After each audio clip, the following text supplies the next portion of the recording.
الحمدلله الله لاک لاک شکر دی چې موږ مسلمانانو پاته بیا اسلامی کال نوی 1443 سین هجری په ختمېدو باندې او 1444 سین هجری کال شروع کېدونکی دی. نو تاسو ته دې پته وي اسلامي اولنۍ میاشت چې دی هغه محرم الحرام دی، حرمت والا میاشت دی، بختوره میاشت دی، د عزتونو میاشت دی، د برکتونو میاشت دی. نو په دې میاشت کې عبادت هم کول پکار دی او مونږه مسلمان په 2022 او په 2021 او په 2020 باندې خوشحالي کې یاد وساتئ. دا زمونږه کالونه نه دي بلکې دا د عیسایانو کالونه دي. زمونږه کالونه چې دي هغه محرم نه شروع کیږي.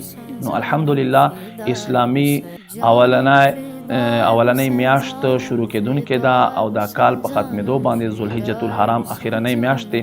نو تاسو محرم الحرام کې د دې میاشتې کال پر راتګ باندې خوشحاله شئ او د رب شکر ادا کړئ چې یا ربه اسلامي کال نوی شروع کیږي او د خیر سره د په موږ باندې د 1443 سین هجری کال تیرو فرمایلو.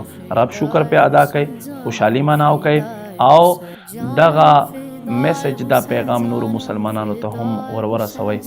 الله رب کریم دې موږ ته عمل توفیق نصیب کړي. وما علی الا البلاغ.